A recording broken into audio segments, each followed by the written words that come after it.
नमस्कार दोस्तों, आपका स्वागत है हमारे प्यारे चैनल अम्बेडकर सिंघानिया पर। तो दोस्तों, अगर आप चैनल पर नए हैं तो सबसे पहले हमारे चैनल अम्बेडकर सिंघानिया को ज़रूर सब्सक्राइब करें, जिससे कि हमारे चैनल पर आने वाले तमाम वीडियो आप तक बिना किसी अड़चन के पहुंच जाए। तो चलिए दोस्तों, आज का न्यूज़ शुरू करते हैं। तो दोस्तों, सबसे पहले आप लोगों को बता दें कि सुप्रीम कोर्ट ने निर्वाचन आयोग को आदेश दिया है कि अंतिम मतदान सूची से हटाए गए 3.66 लाख वोटरों के बारे में 9 तक बताएं कि किस कारण से उन्हें हटाया गया है। दोस्तों, पटना सुप्रीम कोर्ट ने मंगलवार को चुनाव आयोग से कहा कि वह बिहार की विशेष गहन पुनरीक्षण SIR प्रक्रिया के बाद तैयार अंतिम मतदान सूची से बाहर हो गए हैं। 3.66 लाख मतदाताओं का विवरण उसे उपलब्ध कराए। चुनाव आयोग ने न्यायालय को बताया कि जुड़े गए अधिकांश नाम नए मतदाताओं के हैं और अब तक सूची से बाहर किए गए किसी भी मतदान ने कोई शिकायत या अपील दायरा नहीं की है। न्यायमूर्ति सूर्यकांत और न्यायमूर्ति जयमाल्या बागची की पीठ ने कहा कि चुनाव आयोग बाहर रखे गए मतदाताओं के बारे में उपलब्ध सभी जानकारियां 9 अक्टूबर गुरुवार तक अदालत के रिकॉर्ड पर लाए, जब वह SIR प्रक्रिया को चुनौती देने वाले याचिकाओं पर आगे की सुनवाई करेंगे। दरअसल मित्रों, इसमें यह बताया जा रहा है कि 9 अक्टूबर तक बताएं कि किस कारण से उन्हें हटाया गया है, तभी की आगे की सुनवाई की जाएगी। दोस्तों, अब जान लेते हैं क्या कहा शीर्ष कोर्ट ने। दोस्तों, सभी के पास मतदाता सूची का मदौसा है और अंतिम सूची भी 30 सितंबर को प्रकाशित हो चुके हैं, इसलिए तुलनात्मक विश्लेषण से आवश्यक आंकड़े पेश किए जा सकते हैं। साथ ही दोस्तों, अंतिम सूची में वोटरों की संख्या से प्रतीत होता है कि मदौसा सूची की संख्या में वृद्धि हुई है, इसलिए भ्रम से बचने के लिए अतिरिक्त मतदाताओं को पहचान का खुलासा हो। और दोस्तों, प्रकाशित मदौसा सूची में 65 लाख लोगों के नाम हटे थे जिनकी मृत्यु हो गया या जो स्थानांतरित हो गया है। वह ठीक है, लेकिन यदि आप किसी को हटा रहे हैं तो कृपया नियम 21 और मानक परिचालन प्रक्रिया का पालन जरूर करें। और दोस्तों, कोर्ट का अंतिम शीर्ष यह है कि हमने यह भी कहा है कि जिनके भी नाम हटाए गए हैं, कृपया उनके आंकड़े आमने सामने निर्वाचन कार्यालयों में जमा करवाएं। दोस्तों, इसी के साथ जान लेते हैं आयोग की दलील। दोस्तों, चुनाव आयोग के वकील राकेश द्विवेदी ने जवाब दिया कि अधिकतम नाम नए मतदाताओं के हैं और कुछ पुराने मतदाता भी हैं जिनके नाम मदौसा सूची प्रकाशित होने के बाद जोड़े गए हैं। अब तक ऐसे की मतदाता ने शिकायत या अपील नहीं की है जिनका नाम हटा है। दोस्तों, इसमें यह बताया जा रहा है कि चुनाव आयोग की तरफ से जो वकील है वह बोल रहे हैं कि अब तक जितने भी नाम कटे गए हैं वोटर लिस्ट से, उनका अभी तक कोई भी रिप्लाई नहीं आया है कि हमारा नाम क्यों कटा है। ऐसा चुनाव आयोग के वकील बोल रहे हैं। साथ ही दोस्तों, चुनाव आयोग ने 30 सितंबर को अंतिम मतदाता सूची प्रकाशित करते हुए कहा था कि अंतिम मतदाता सूची मतदाताओं की कुल संख्या 47 लाख घटकर 7.42 करोड़ रह गई है।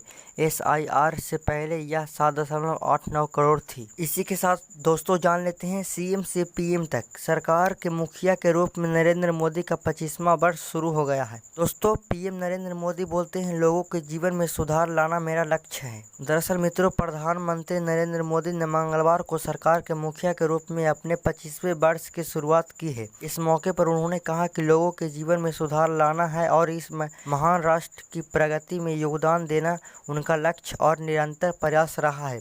मोदी ने X पर कहा है कि उन्होंने 2001 में आज के दिन पहली बार गुजरात के CM के रूप में शपथ ली थी। उन्होंने उन बदलावों पर जोर दिया जो पहले उनके गृह राज्यों में और फिर उनके कार्यकाल में पूरे देश में आए। उन्होंने कहा कि यूपीए सरकार में दौरान भ्रष्टाचार, भाई भतीजावाद और नतीजे पक्षाघात के सबसे बुरे रूप से ग्रस्त भारत अब दुनिया की सबसे बड़ी स्वास्थ्य सेवा और सामाजिक सुरक्षा परियोजना का देश है। दोस्तों, किसान नवाचार कर रहे हैं और सुनिश्चित कर रहे हैं कि राष्ट्र आत्मनिर्भर हो, जबकि सरकार ने व्यापक सुधार किए हैं और लोकप्रिय भावना से देश को सभी क्षेत्रों में आत्मनिर्भर बनाने के लिए जो गर्व से कहो ये स्वदेशी है के आह्वान में परिलक्षित होती है। दोस्तों, पिछले 11 वर्षों में देश का हर वर्ग युवा हुआ सशक्त। दोस्तों, मोदी ने कहा कि बीते 11 वर्षों में भारत के लोगों में परिश्रम की पराकाष्ठा करते हुए निर्णायक कदम उठाए। देश में अनेक ऐतिहासिक परिवर्तन हुए, समाज का हर वर्ग सशक्त हुआ, युवाओं, नागरिक शक्ति और अन्नदाताओं के लिए विशेष प्रयास किए गए हैं। तथा 25 करोड़ से अधिक लोगों ने गरीब की परंपरागत किया। उन्होंने कहा कि भारत दुनिया भर की अर्थव्यवस्थाओं के बीच आशा की किरण है। और दोस्तों 2014 में संकट के समय संभाले देश की कामना। दोस्तों जब भाजपा ने 2013 में उन्हें 2014 के लोकसभा चुनाव में प्रधानमंत्री पद का उम्मीदवार चुना गया था, तब देश विश्वास और शासन के संकट से गुजर रहा था। भारत को वैश्विक व्यवस्था में एक कमजोर कड़ी के रूप में देखा जाता था।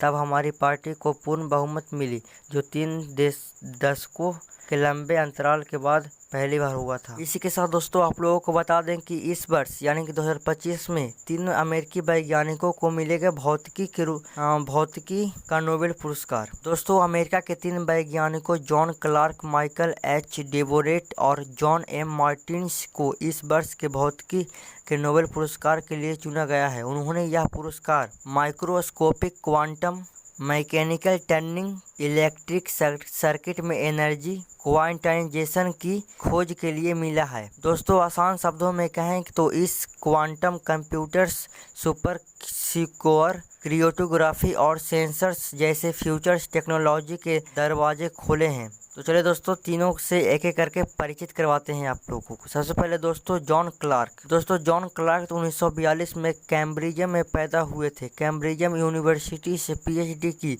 यूनिवर्सिटी ऑफ कैलिफोर्निया में प्रोफेसर रहे। 1980 में सुपर कंडक्टर से बने इलेक्ट्रॉनिक सर्किट्स पर प्रयोग किए, जहां जॉनसन जंक्शन पतली इंसुलेटिंग लेयर से जुड़े सुपर कंडक्टर्स को इस्तेमाल करके क्वांटिटेटिव टनलिंग को माइक्रो लेवल पर दिखाया। अब दोस्तों दूसरा वैज्ञानिक जिनका नाम है मिशेल डेबोरेट, उनके बारे में जान लेते हैं। दोस्तों मिशेल 1953 में पेरिस में पैदा हुए। 1982 में पीएचडी की पोस्ट डॉक के तैयार पर क्लार्क की टीम में शामिल हुए। वह रेल यूनिवर्सिटी और यूनि सांता बारबरा से जुड़े हैं। 1984 से 85 के एक्सपेरिमेंट्स में उन्होंने दिखाया कि क्वांटम टनलिंग बड़े सर्किट्स में भी हो सकती है, जो क्वांटम इंफॉर्मेशन टेक्नोलॉजी में बूस्ट देगा, यानी कि बढ़ावा देगा। अब दोस्तों आखिरी वैज्ञानिक यानी कि जॉन मार्टिन्सन के बारे में जान लेते हैं। दोस्तों जॉन का जन्म 1958 में पैदा हुए थे। वह यूसी सांता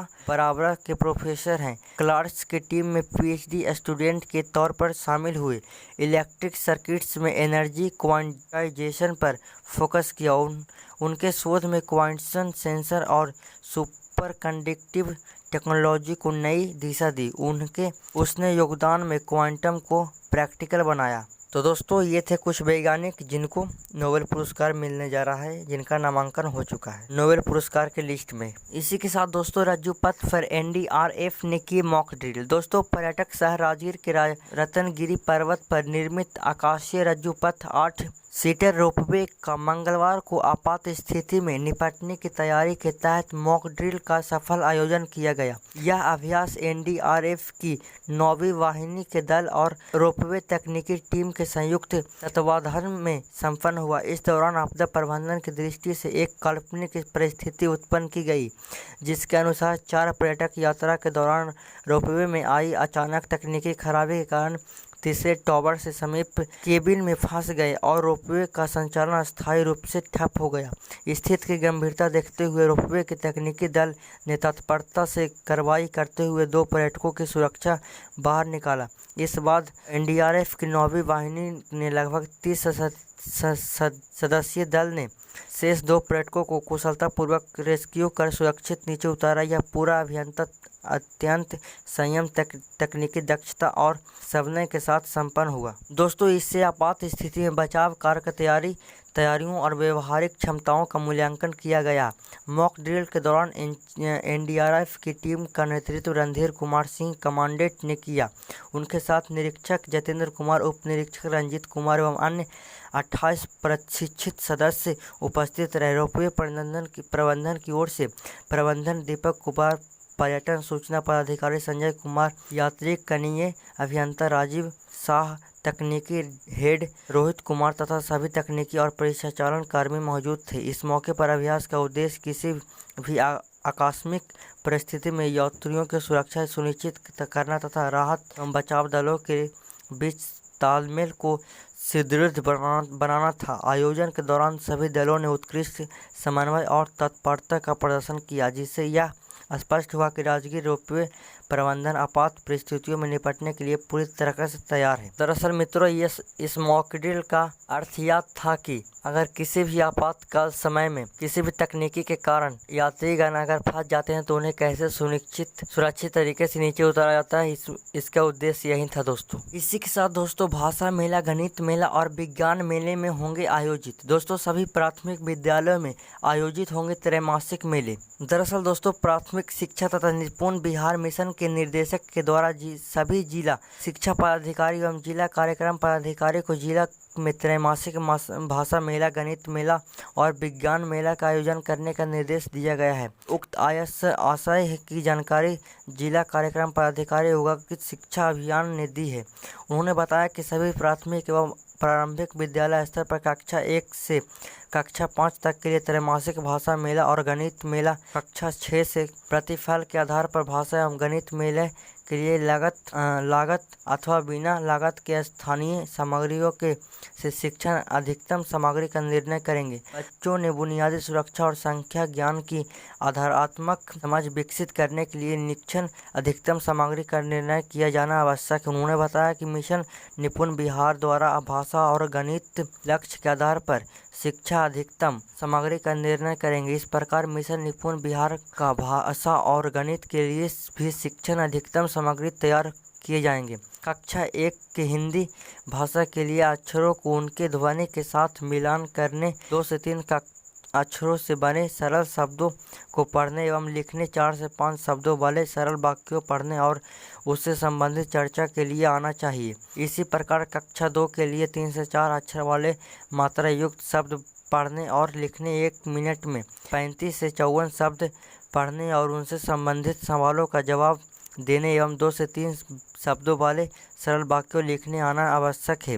कक्षा 3 के बच्चों के लिए 1 मिनट में 60 शब्द पढ़ने और उनसे संबंधित 4-5 सवाल का जवाब देने तथा गणित भाषा के तहत कक्षा 1 के बच्चों के लिए 99 तक संख्याएं पढ़ने और लिखने, 1 से 20 तक की संख्या में बड़ा छोटा की पहचान कराने तथा 1 अंक की संख्याओं को सरल जोड़ और घटाव करने के लिए आना आवश्यक है।